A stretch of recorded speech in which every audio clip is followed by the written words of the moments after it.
Sometimes when I walk through the woods, I imagine an old radio playing somewhere among the trees. It's night, maybe 1954. Somewhere a teenager is lying in bed with a transistor radio pressed to his ear, turning the dial slowly so his parents won't hear. Static crackles. Stations fade in and out. Then suddenly the signal locks in and something wild bursts through the speaker. Blues, gospel, rhythm, something electric and alive. The music feels dangerous. It feels like freedom. White kids in the 1950s used to sneak around late at night, listening to black radio stations broadcasting blues and gospel. That sound carried emotion polite society tried to suppress. It had rhythm, soul, and a kind of truth people could feel even if they didn't understand it. One of those kids was Elvis Presley. When Elvis later walked onto a stage and started singing that music, shaking his hips and smiling like he knew a secret, the world shifted a little. Music crossed boundaries. Teenagers felt something awaken in themselves. Culture changed.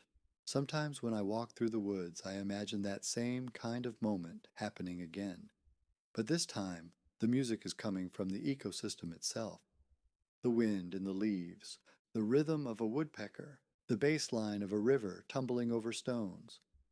Imagine some young person hearing that music and realizing this is the real thing.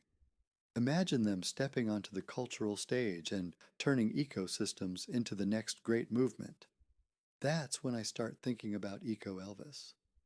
Because every age eventually discovers a voice that makes the invisible suddenly irresistible. 2. Seeing the forest again.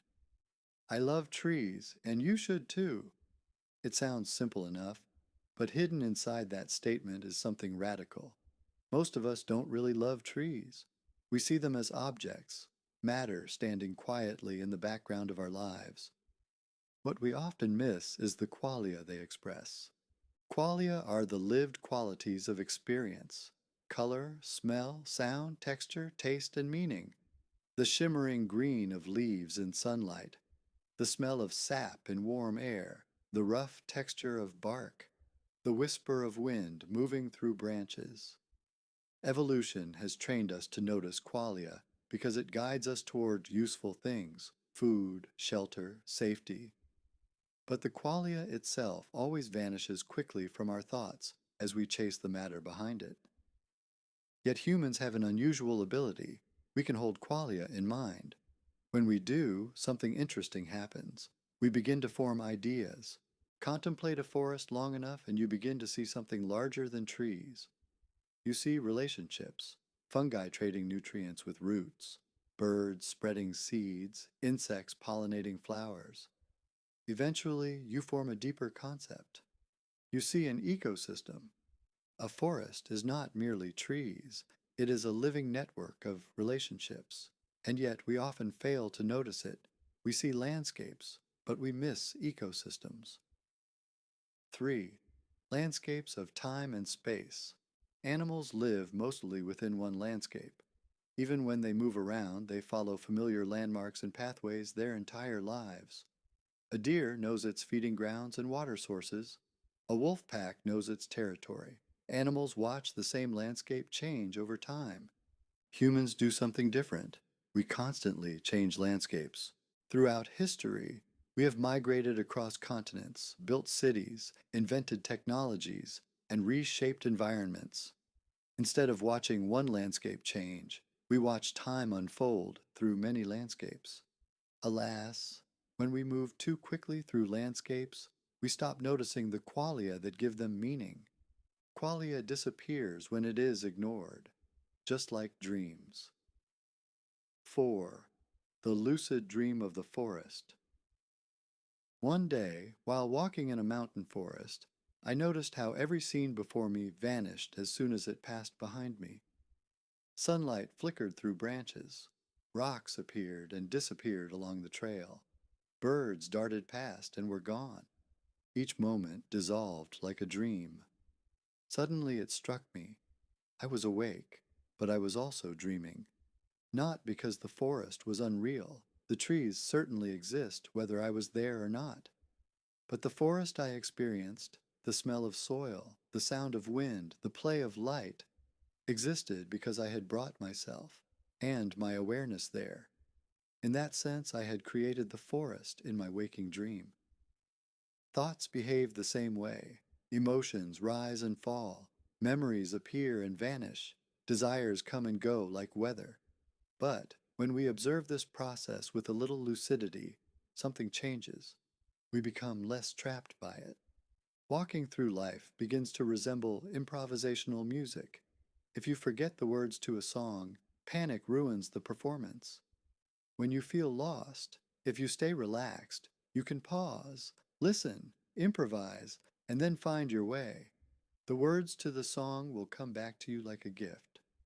Confidence in this sense is not arrogance or hubris. It is lucidity in the waking dream. And when that lucidity spreads, it becomes something even more powerful. Contentment. Real contentment spreads from person to person, like a fragrance or the words to a song, or like being Qualiadelic, which is catchy. 5. The crisis of faith in ecosystems. Today, humanity faces a strange cultural crisis. We are producing generations of children who have little faith in ecosystems. Modern life surrounds us with artificial landscapes. Screens glow brighter than sunsets. Digital worlds feel more familiar than forests. To too many of us, nature inspires fear. Forests are dangerous places. Oceans are powerful and unpredictable. Factories and industrial agriculture hide the ecological origins of the things we consume. Intellectual discussions about nature rarely inspire gratitude. And when gratitude disappears, so do the actions that protect ecosystems. Without faith in ecosystems, civilization loses its foundation. 6. Ritual and the birth of relationships. When animals face crisis in their environment, they explore. They notice unfamiliar signals, new qualia, and move toward them experimentally. They sniff, touch, taste, and test. This exploratory behavior is the beginning of ritual. Ritual is not routine. Routine repeats what is already known. Ritual ventures into the unknown. Many of the most important relationships in nature began this way. Bees exploring flowers, moss exploring tree bark, microbes discovering the warmth of animal bodies. These were qualiadelic relationships, relationships in which both participants evolved together through shared experience. This is how our senses evolved. Over time, those relationships stabilized into symbiosis. But the spark that began them was playful exploration, ritual. Humanity's relationship with ecosystems once had this character. Now it has become something else entirely, not symbiotic, not qualiadelic, but exploitative. 7. The thorn in the lion's paw. An old story from Aesop illustrates our predicament. A slave named Androcles once encountered a lion suffering in the forest. A thorn was lodged in the animal's paw. Instead of running away, Androcles carefully removed the thorn. Later, both were captured and brought to a Roman arena where the lion, starved and released to devour the prisoner, recognized his benefactor and greeted him like a friend. The emperor, astonished, set them both free. The moral is simple. Humans must be the helpers. Our role is not to dominate nature. Our role is to notice the thorn and remove it. 8. The living universe. When scientists examine matter closely enough, they discover something strange. At the smallest scales, matter dissolves into patterns, fields, probabilities, relationships. Matter endures because certain patterns hold it together. Those patterns are qualia. Matter forms around patterns, and patterns guide matter. The two evolve together. A grain of sand contains crystalline structures arranged in patterns that allow the molecules to endure. Mountains rise and fall through geological rhythms. Water evaporates upward and flows downward. Even seemingly lifeless matter participates in relationships. The ancient intuition that everything contains some form of spirit may not have been entirely wrong. Perhaps what people once called spirit is simply the presence of qualia within matter. 9. Listening to the planet. When I walk through the woods long enough, the chatter in my mind quiets. Then I begin to hear something deeper. Roots trading nutrients through fungal networks, insects signaling through scent, trees responding to sunlight and drought. Science now confirms what intuition has long suspected. Ecosystems communicate. The forest is not silent. It speaks a language we are only beginning to understand. 10. Bigfoot. For years, during my walks, I've been recording the thoughts that come to me on my phone. Well, you may not believe this, but not only were the trees listening, but Bigfoot was too. One day, a Bigfoot named Henry introduced himself to me. Because he understood my Qualiadelic musings, he decided he could trust me. So, let me tell you about Bigfoot. Basically, we were once very closely related primates, Bigfoot and us.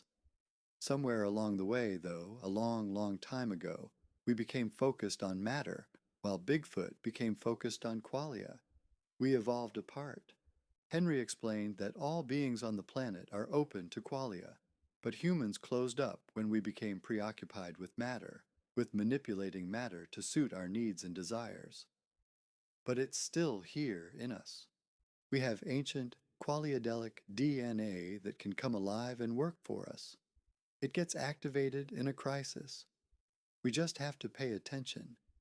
It is a sort of sixth sense, a sense that our ancestors used to have, I suppose. All the stuff we humans own makes us not see ecosystems, or Bigfoot. To us, the world is made of matter, with only a sheen of qualia on the surface of everything. For Bigfoot, the world is made of qualia, with only a sheen of matter to it. Bigfoot is incredibly qualiadelic and chameleon-like because they are mostly qualia now. They can shapeshift into crows and fly away if need be. They can move through matter. To Bigfoot, the forest looks different than it does to us. I have seen this. It pulses with light, and with different degrees of silence and temperature. For me, the pulse flickers out pretty quickly, because I am filled with trauma, like all humans, from our materialistic predilections. Ecosystems sense our fear and our doubt, and it affects the pulse, so we don't see it. Our anxious vigilance, though it helps us survive in the human landscape, is different from the contentment of being qualiadelic. By being so focused on matter, we fell from the Garden of Eden. We fell from ecosystems. But ecosystems will always give us what we need if we pay attention to qualia. 11. Waiting for Eco-Elvis. Imagine a cultural figure who embodies this awareness. Someone who makes ecosystems feel as exciting and irresistible as rock and roll once felt. An Eco-Elvis. This person would not simply lecture about climate change. They would channel the pulse of ecosystems. Young people would feel the living planet the way earlier generations felt music. Sunlight would shimmer like stage lights. Leaves and flowers would wear their brightest costumes. Birdsong would become the backing band, and humanity would rediscover its place in the orchestra of life. 12. Eco-Elvis and the future. Eco-Elvis may not be one person. It may be a movement. Even artificial intelligence might help reveal ecological patterns too complex for human minds alone. But knowledge alone is not enough. What Eco-Elvis will do is transform eco-knowledge into meaning. When meaning spreads through culture, behavior follows. We will learn how to consciously ritual with ecosystems. We will no longer be Homo sapiens, but we will have evolved into Homo qualians. So the message is simple. Listen for the qualia, follow the rhythm, help remove the thorn from the lion's paw. Save the planet, be qualiadelic,